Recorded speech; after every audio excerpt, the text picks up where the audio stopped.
52 teams of 8 antique rival wisdoms compete to do the future a favor and guide a life at stop2think.com.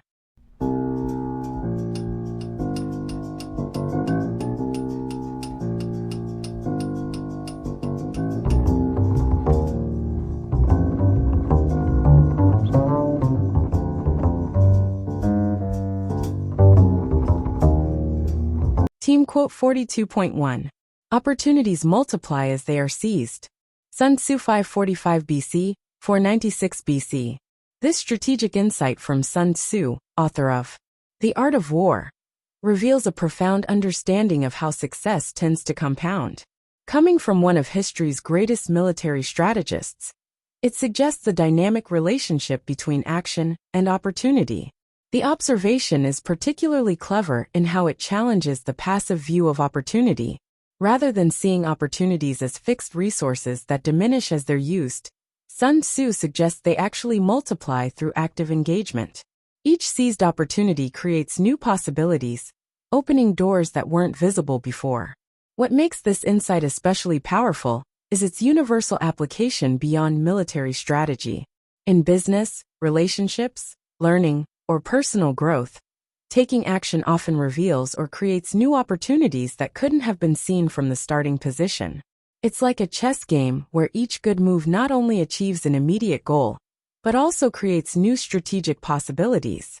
The wisdom remains remarkably relevant today, particularly in an era of rapid change and interconnected systems. It reminds us that success often comes not from waiting for the perfect opportunity, but from actively engaging with current opportunities, which then generate more possibilities. It also suggests a kind of positive feedback loop. The more opportunities you seize, the more become available, creating an upward spiral of possibility for those willing to take action. Team quote 42.2. A prudent question is one half of wisdom. Francis Bacon 1561, 1626. This insightful observation from Bacon, a founder of empirical scientific method, reflects his deep understanding of how knowledge is acquired. Coming from someone who revolutionized the way we think about learning and discovery, it emphasizes the crucial role of asking the right questions. The quote cleverly suggests that wisdom isn't just about having answers, but about knowing what to ask. The word prudent is key here. Not all questions are equal. A well-formed, thoughtful question already contains within it the seeds of understanding. What makes this insight especially powerful is how it elevates the importance of questioning itself. Rather than seeing questions as merely a means to an end, Bacon suggests they constitute half of wisdom's total value. This aligns with his broader philosophy about the importance of systematic inquiry in gaining knowledge. The wisdom remains remarkably relevant today, particularly in an era of information abundance. When answers are readily available, the ability to ask good questions becomes even more crucial. It's a reminder that critical thinking begins not with answers, but with carefully considered questions.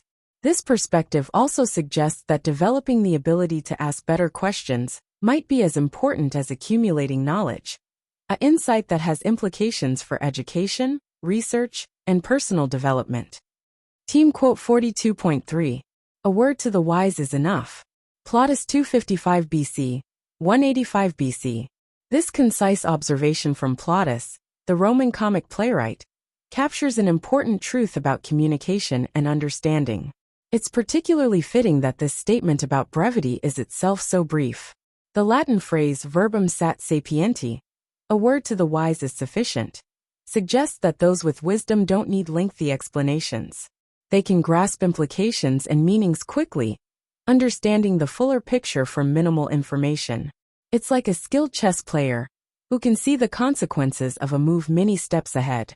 What makes this insight especially powerful is how it acknowledges different levels of communication needed for different audiences. While some might need detailed explanations, the wise can grasp meaning from subtle hints or brief statements. This principle would have been well understood by Plautus, whose plays often operated on multiple levels of meaning. The wisdom remains remarkably relevant today, particularly in professional and diplomatic contexts, where subtle communication and the ability to read between the lines are valuable skills. It suggests that true sophistication in communication isn't about saying more, but about saying just enough to those who can understand. It also implies a kind of efficiency in communication among the wise, a shared understanding that allows for economic use of words. Team quote 42.4. He dares to be a fool. And that is the first step in the direction of wisdom. James Huneker 1857–1921. This perceptive observation from Huneker, a notable art and music critic, celebrates the courage it takes to risk appearing foolish in pursuit of growth.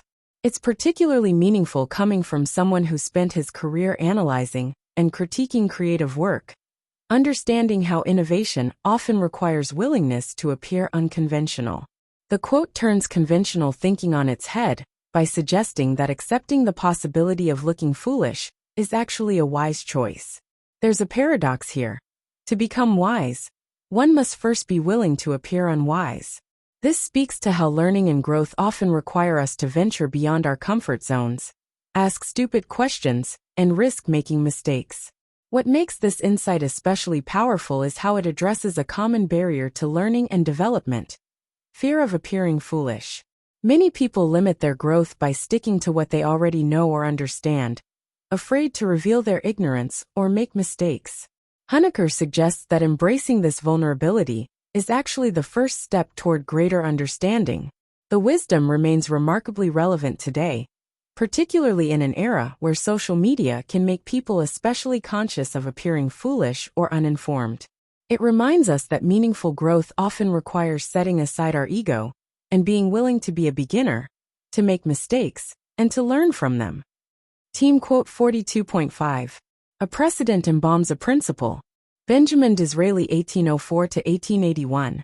This incisive observation from Disraeli reveals his deep understanding of how institutional and legal practices can calcify over time. As both a novelist and Prime Minister of Britain, he would have seen firsthand how precedents can preserve, but also potentially entomb living principles. The metaphor of embalming is particularly clever.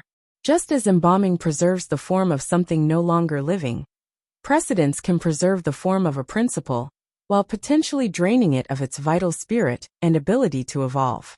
It suggests that while precedents serve to maintain stability and consistency, they might also prevent principles from adapting to new circumstances.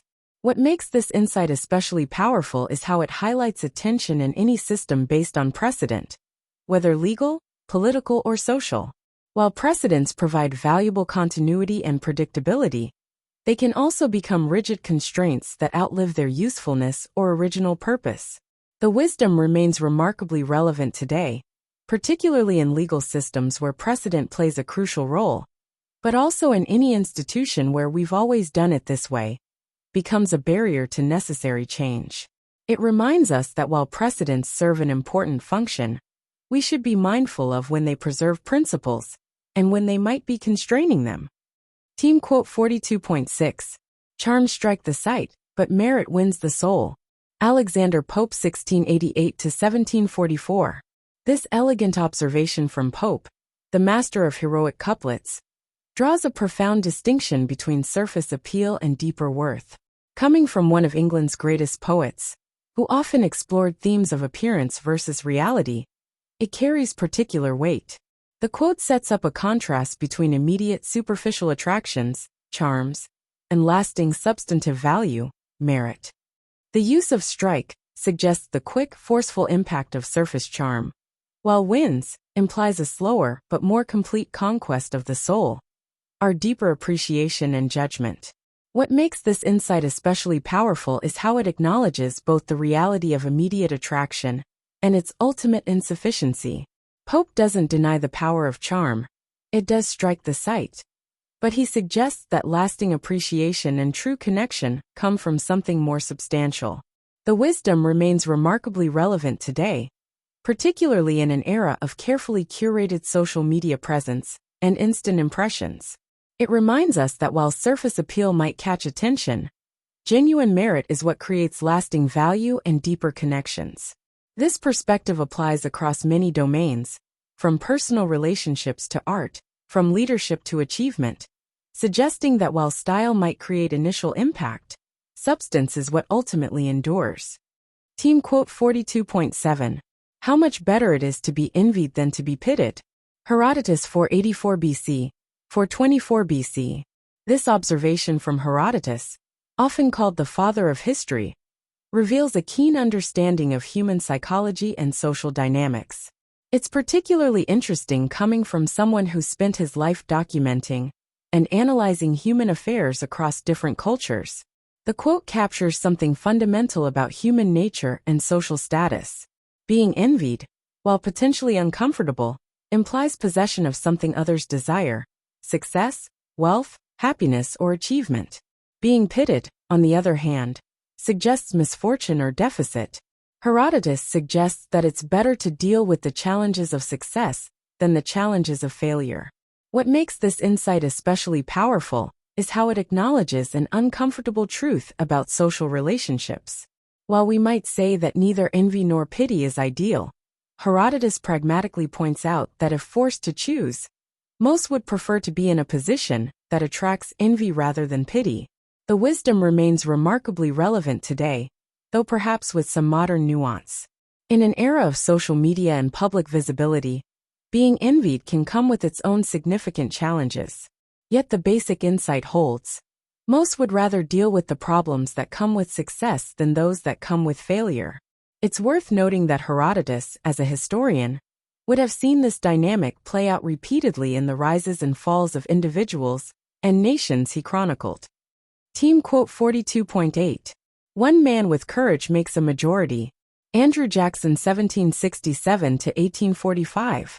This bold statement from Jackson reflects his own approach to leadership and his belief in the power of individual conviction. Coming from someone who faced significant opposition throughout his presidency, it speaks to his experience of how determined individual action can shift collective outcomes. The quote suggests that courage, not numbers, can be the decisive factor in changing minds and influencing events.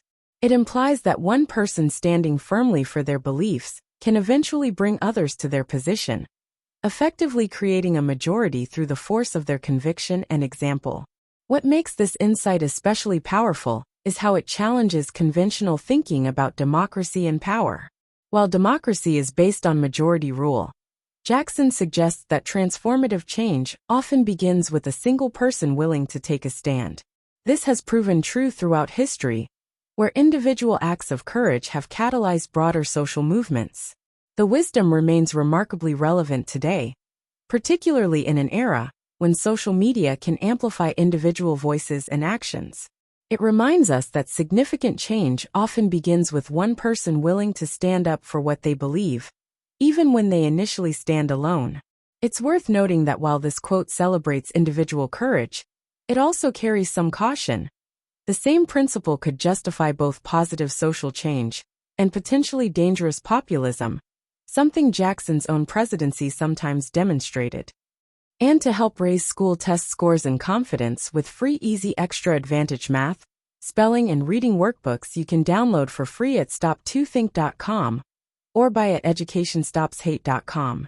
Free easy math wisdom workbooks with octa repetition to grow math self-confidence. You'll get plenty of repetitive practice of age ranges and averages of our 52 teams of 8 quote authors. Free easy alpha cipher-coded puzzles teach letters, numbers, and phrases using antique wisdoms that encourage and educate. Can you decode this cipher quote of encouragement using either our learning to spell or just for fun instructions? And since time is money, practice reading faster with 52 teams of antique rival wisdoms. We offer printed versions and timed videos with background music. Sign up for free weekly emails of 52 teams of antique rival wisdom workbooks with easy math, spelling, and reading practice.